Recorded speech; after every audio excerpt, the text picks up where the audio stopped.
Всем доброй ночи. Итак, дарю вам следующую работу. Вы знаете, что в магии есть такое понятие, как предмет-посредник. Поскольку для того, чтобы духи могли выйти на связь к нам, нужно, чтобы был человек, который передает их волю. Нужны определенные артефакты, предметы, их и называют предмет-посредник. Передают они через людей эти знания. Эти люди пишут книги, оставляют потомкам. Книги-посредники становятся мостом, соединяющим человека с миром духов. Далее есть зеркала-посредники, заговоренные, вселенные. Туда вселяют духов, и человек может, то есть человек знающий, да, одаренный, кому дана эта сила, через это зеркало он может видеть, ясновидеть. Он может увидеть определенные события через зеркальную тать.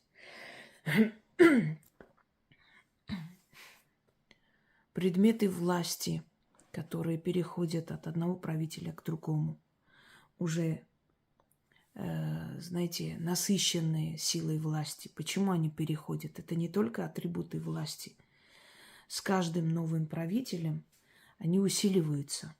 Все больше и больше вселяются в эти предметы сила власти.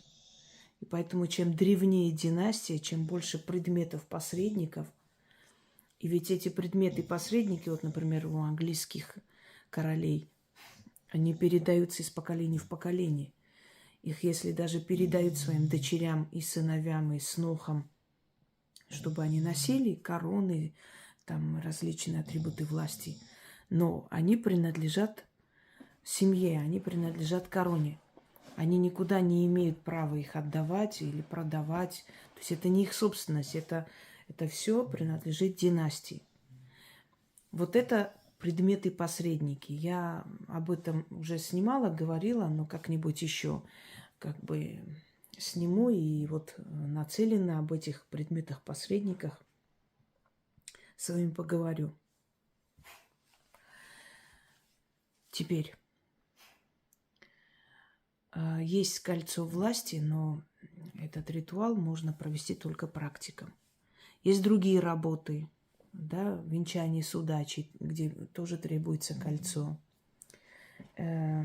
Есть талисманы, есть ключи, на которых нужно заговорить и носить с собой. Таких работ я вам дарила достаточное количество.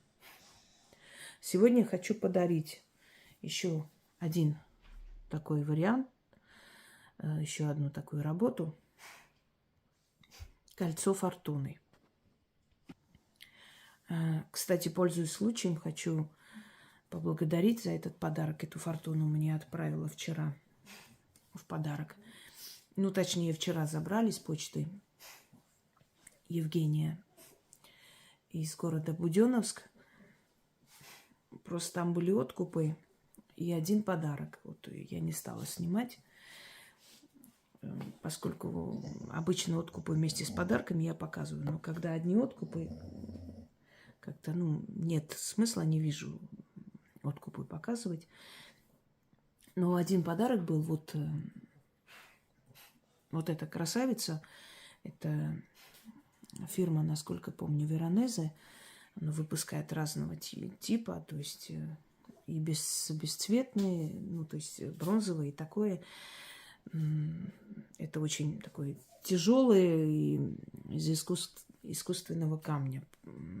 Просто бывает иногда, сейчас продают не у всех. Они качественные.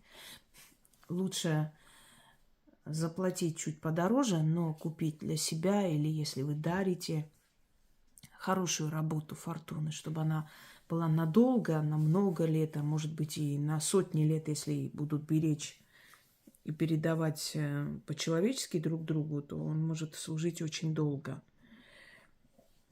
И боги вообще ценят, когда их амулеты и талисманы делают из дорогих металлов, да, драгоценных камней и статуи изваяния. Не просто так в древние времена из мрамора, значит, изготавливали. Отойди, Зена, отвлекаешь. Статуи богов из дорогих материалов, из дорогих камней. Они это ценят и воздают, естественно, обратно той же монетой. Ей очень интересно, что я тут делаю, поэтому она будет тут ходить, сейчас ляжет и все, и отстанет от нас. Только не храпеть. Итак, дорогие друзья, сегодня я подарю вам заговор, по которому вы можете заговорить кольцо. Я вам уже объясняла, и еще раз рекомендую посмотреть «Ключ, замок, язык» или «Тайна заговоров». Вот эти мои лекции, в них объясняется, как составляются заговоры, что они есть различные. Есть этнические заговоры, есть заговоры и ритуалы в форме диалога, есть вопрос-ответ. Вот здесь с нами, то есть у нас будет форма диалога. Есть такое понятие, как параллельная реальность или сюрреальность, которая создается в нашей голове. Визуальная реальность, она похожа чем-то, не одинаково, но чем-то похожая у них. И они, собственно говоря, переносятся потом в нашу реальность, реальную жизнь. И здесь мы с вами сыграем в таком мини-спектакле передача и получение, благословение передачи и получение кольца. Вы как бы символически берете ее у фортуны. Для проведения этого ритуала желательно, чтобы у вас был богатый алтарь. Как вы украсите алтарь? Это ваше желание. Можете золотые свечи зажигать, можете серебряные, можете красные, зеленые. Алтарь может быть черный, зеленый, красный. Атрибуты богатства могут быть монеты, деньги, может быть статуя фортуны, а может быть просто красная, зеленая или золотистый, то есть золотистый алтарь, ткань имею в виду, черный алтарь. И посреди, значит, алтаря просто кольцо, которое вы заговорите. Но если вы окружаете это кольцо предметами роскоши, если вы создаете достойный алтарь, это уважение к богине Фортуне, то эта работа получается намного лучше и сильнее. Объясняю, почему так говорю, потому что есть люди, которым нужны такие работы, но пока у них нету вот таких украшений и прочее. Я за эти годы поняла, что люди начали следовать моему примеру, и у них такие же богатые, красивые алтари. Они стали украшать фортуну, они стали приобретать несколько фортун. Это очень приятно, когда люди вникают и понимают то, чему ты их учишь, что в твоем доме должен быть алтарь богатства и роскоши, и оно будет притягивать, понимаете, вашу жизнь. И что когда вы создаете алтари, где просите имущество, денег, благополучия, то эти алтари должны быть тематические, они должны соответствовать тому, что ты хочешь, что ты просишь и что ты хочешь получить от судьбы. Это приятно. И за несколько лет, собственно говоря, вот люди приходят и пишут, знаете, за 2-3 года у меня точно так же собралось огромное количество камней. Я раньше не особо носила, потом начала обращать на это внимание. Носите. Есть у вас возможность, друзья мои, покупайте, носите. Пусть у вас будут коллекции. После вас это останется вашим детям. Никуда оно не денется. Пройдут годы, века пройдут. Этих мастеров, естественно, уже не будет. И такого типа работ тоже не будет. Это будут дорогие семейные, династические украшения. И никогда не продавайте украшения своих бабушек, дедушек. Они носители их силы. Носители силы вашей династии копятся. Понимаете? Если вы не из богатой семьи, то пусть богатая семья начинается от вас. Итак,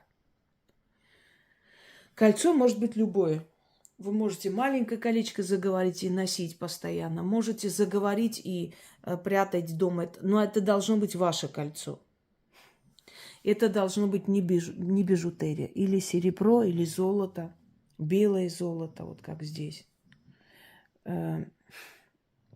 Камень натуральный, желательно натуральный камень. Здесь циркон. Английский или королевский циркон. Я вам показывала это кольцо, Элизабет. Это копия кольца Элизабет Тейлор.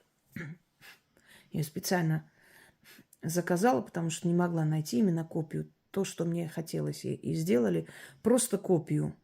Даже вот грань, то есть огранка, неправильно сказала, огранка камня полностью такая же, как и на том кольце. И маленькие камни, большие, и вот эти вот обхваты такие же. Ну, хотелось мне копию этого кольца, она мне очень понравилась. Когда это кольцо было на руке Тейлор, сестра Елизаветы II, Маргарет, по-моему, да, принцесса Маргарет, известная скандальная особа, она посмотрела и сказала: ой, как же это вульгарно, какое оно огромное. И попросила померить кольцо. И когда надела на палец, и ей очень понравилось, не хотела снимать долгое время, то есть Элизабет Тейлор с улыбкой сказала: ну что, уже не вульгарно, правда? То есть это как всегда, да, если не мое, то... Конечно, у них есть возможность и не такое кольцо себе позволить купить, но у них есть традиция, они не могут себе позволить такие крупнейшие украшения, именно украшения.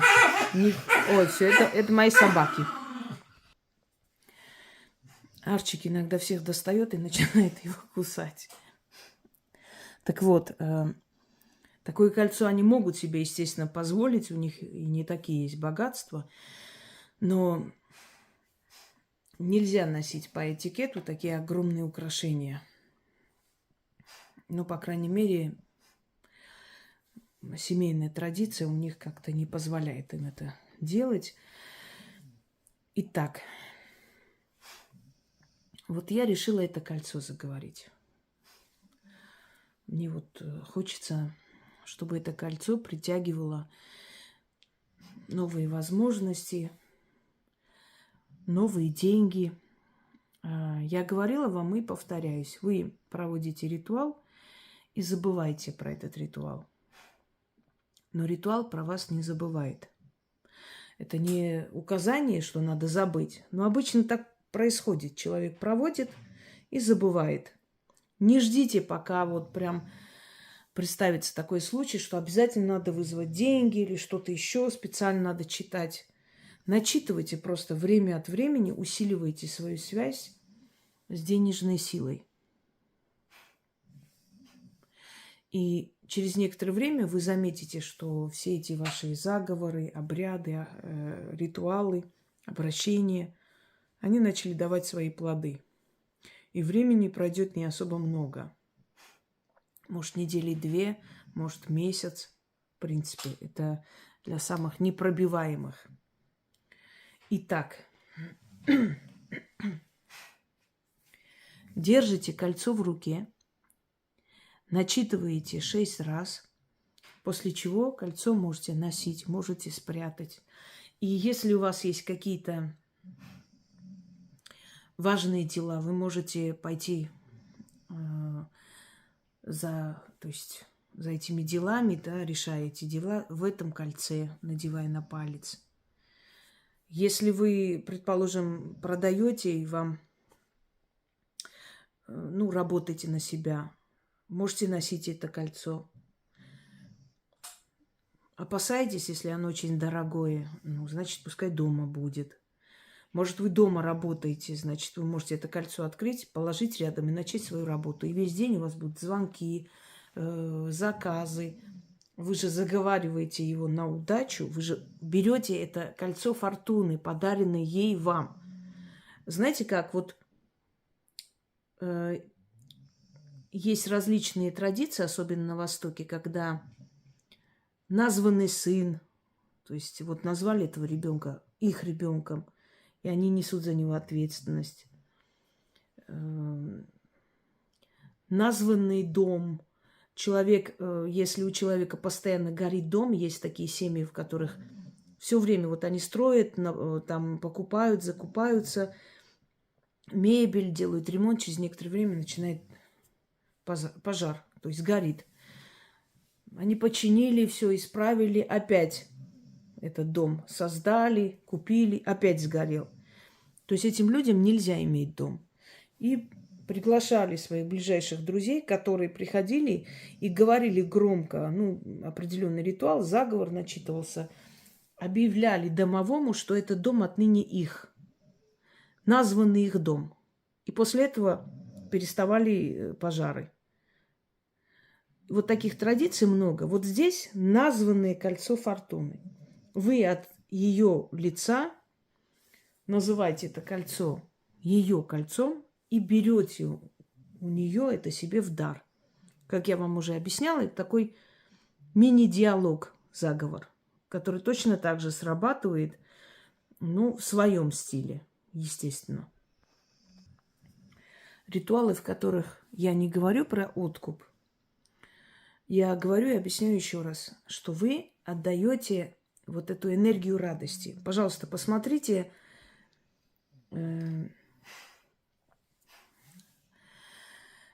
сейчас уже забыла, «Плата за удачу, добро и зло», мой ролик, я там объясняю. Просто я устала повторять, и иногда читаю такие тупые комментарии внизу, мне это надоело, правда. Боги всегда помогали людям, если люди к ним обращались. Потому что мы их дети. И дети имеют право у своих родителей попросить удачи и прочее. В этом ничего преступного нет.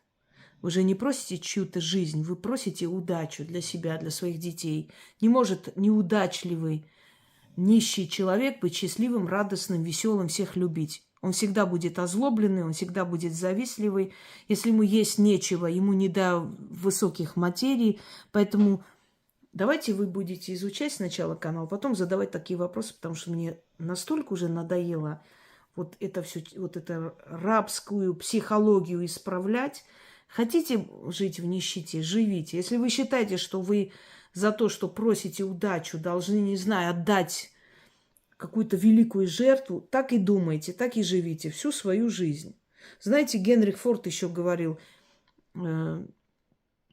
если человек не хочет богатеть, то не нужно на этом настаивать. Может быть, его мечта умереть в нищете. Не хотят люди, придумывают себе всякие отговорки, чтобы оправдать свое бездействие, лень и нежелание двигаться.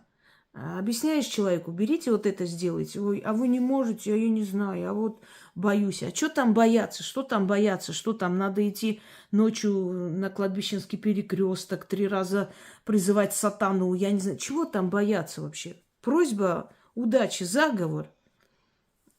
Не хотите, не хотят. Люди не хотят ничего для себя делать. И они вечно будут ходить, всех проклинать, всех ненавидеть, но ничего не поменяет в своей жизни. Таким людям не сюда. Вам не сюда. Вам к боженьке идите, плачьте, бейтесь головой об эти иконы, ставьте свечи и ждите, что оттуда кто-то вам поможет. Так и помрете, ожидая. А люди, которые хотят хорошо жить, хотят жить в достатке, хотят своим детям дать образование, купить им дома, понимаете, обеспечить их жизнь, а может и большего хотят, вот им сюда. И здесь нету поклонения деньгам. Наоборот, деньги должны служить человеку, а не человек деньгам. Те, кто поклоняются деньгам, они никогда ничего для себя, то есть они не наслаждаются жизнью. Они сидят на этих мешках денег и кушают хлеб с солью. Я таких людей тоже знала, у которых обои были прикреплены вот этими скрепками, понимаете? А у них огромное количество денег, они даже свет дома не включали. Они даже булочку там жалели своим детям покупать за весь день. Денег не платили в школу за... Ну, все дети же платят, как бы там, кушают, приходят в столовую. Не платили, они богатейшие люди. Скандалили, пытались найти какие-то лазейки, что им положено и так далее. И такие есть люди. Вот они служат деньгам. А здесь люди делают так, чтобы деньги им служили, их нужде, их желаниям, понимаете? За деньги вы едете в путешествие, видите мир, за все надо платить, правильно? Вас никто бесплатно никуда не отвезет и бесплатно в отель не поселят. За деньги кого-то лечите, за деньги покупаете там кормы, вкусняшки собакам, кошкам, своим или чужим и так далее. За все нужно платить, а это значит, что мы работаем, чтобы эти деньги служили нам, чтобы насладиться этой жизнью, купить что-то, оставить своим детям. Служат деньги нам, и надо правильно их призывать и правильно ими распоряжаться. Вот и все. Итак, я 6 раз не прочитаю, но вам нужно будет 6 раз прочитать. После чего вы можете алтарь собрать, это кольцо куда-нибудь положить. Я объяснила, как носить это кольцо, применять это кольцо. Может, просто это кольцо может лежать дома. Через некоторое время возьмите, повторите. Ну вот, предположим, через там полгода. Усиливайте время от времени свои ритуалы. Великая богиня на золотом троне восседает и своих детей к себе призывает. Я тоже к ней на поклон пойду. К ее золотому трону подойду, поклонюсь ей и поцелую ей руку. Благослови меня, матушка, удача. Благословляю, скажет мне она, и подарит мне свое кольцо с руки. Носи это кольцо, велит она мне, храни и береги. С этим кольцом дарю тебе удачу, богатство, славу добрую в придачу. Я возьму кольцо и поклонюсь богине. Я удачлива, богата отныне, ношу на руке удачу. Деньги текут рекой в мой карман. С юга, с запада, с востока и с севера, со всех дорог и со всех порог. Земное везение собирается и ко мне направляется. Кольцо на руке, деньги в сундуке, меха в шкафах, золото и серебро в закромах. На руке моей тебе быть, мне богатство и удачу дарить. Ключ, замок, сказано сбудется, заклинаю. Если вы на руке не носите или не будете носить, лучше сказать, например, в доме моем тебе быть, мне богатство и удачу дарить. Хочу вам сказать, что этот ритуал я несколько дней откладывала, потому что хотела заказать фортуну вот такую, цветастую, то есть вот такую цветную. Именно на троне, потому что здесь слова «на троне». И смотрела эти каталоги, потом думаю, ну ладно, у меня есть там, она бронзовая, ну проведу пока, а потом как-нибудь. И представляете, мне Яна говорит, придете снимать там подарки, но в основном откупы, но там есть еще подарки. Я говорю, ну ладно, пошла. Не стала снимать, потому что откупы снимать и прочее, ну, с подарками еще ладно, а так отдельно как-то не очень. И как зашла, я подумала, может, я не говорила, чтобы она заказала. Может, сказала и забыла. И она говорит, нет, это подарок. Вот так вот нас слышат силой, понимаете? Это тоже знак, что она пришла именно тогда, когда вот в эти дни я пыталась найти как бы ее, вот эту цветную версию, но не у этих горе-мастеров, а у профессиональных, то есть производителей, создателей этих статуэток, чтобы оно было качественное. И она пришла. Это о чем-то говорит, правда? Итак, читаю еще раз. Великая богиня на золотом троне восседает и своих детей к себе призывает. Я тоже к ней на поклон пойду. К ее золотому трону подойду, поклонюсь ей и поцелую ей руку. Благослови меня, матушка, удача. Благословляю, скажет мне она, и подарит мне свое кольцо с руки. Носи это кольцо, велит она мне, храни и береги. С этим кольцом дарю тебе удачу, богатство и славу добрую в придачу. Я возьму кольцо и поклонюсь богине. Я удачлива, богата отныне, Ношу на руке удачу, деньги текут рекой в мой карман. С юга, с запада, с востока и севера, со всех дорог и со всех порогов. Порогов, извиняюсь, неправильно. Земное везение собирается и ко мне направляется. Кольцо на руке, деньги в сундуке, меха в шкафах, золото и серебро в закромах. На руке моей тебе быть, мне богатство и удачу дарить. Ключ, замок, сказано, сбудется, заклинаю. Когда я говорю добрую славу, это не случайно. Каждое слово в моих заговорах, оно не просто так там. Каждое слово запланировано, и каждое слово имеет значение. Я объясню почему.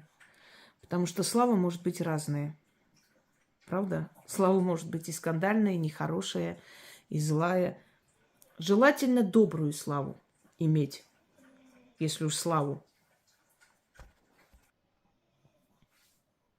Великая богиня на золотом троне восседает и своих детей к себе призывает.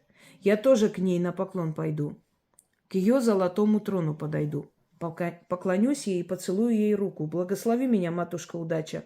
Благословляю, скажет мне она, и подарит мне свое кольцо с руки. Неси это кольцо, носи это кольцо. Все, семья отвлекает. Велит она мне, храни и береги. С этим кольцом дарю тебе удачу. Богатство и славу добрую в придачу. Я возьму кольцо и поклонюсь богине. Я удачлива, богата отныне. Ношу на руке удачу. Деньги текут рекой в мой карман. С юга, с запада, с востока и севера, со всех дорог и со всех порогов. Земное везение собирается и ко мне направляется. Кольцо на руке, деньги в сундуке, меха в шкафах, золото и серебро в закромах. На руке моей тебе быть, мне богатство и удачу дарить. Ключ, замок. Сказано, сбудется. Заклинаю. Итак, друзья мои, желаю вам всем удачи.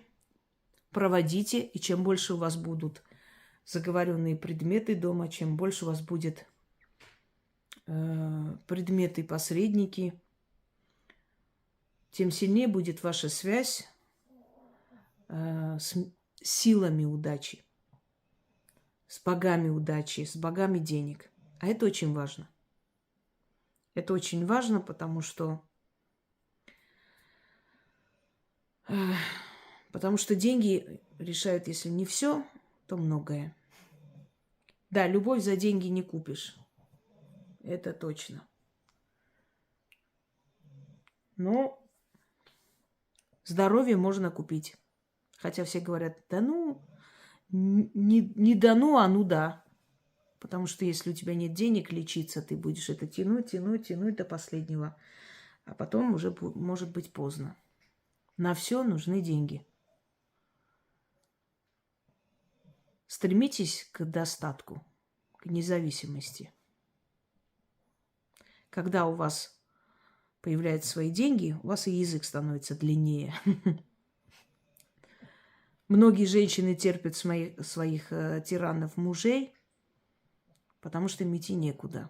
Потому что они не работают, потому что они не самостоятельные. Потому что за столько лет они не подумали, что надо и о себе думать, а не растворяться в своем муже. Потому что вложили всю себя в его карьеру, в его процветание. А он создал карьеру, а он поднялся и потом сказал, а что я тут потерял с этой старухой? Пойду-ка я найду себе молодое тело. И ушел. И она осталась ни с чем. И у нее нет ни денег, ни возможностей, ничего. Деньги дают возможности. А чтобы их заработать, нужно очень много трудиться. Нужно совершенствовать свою профессию. Всем удачи!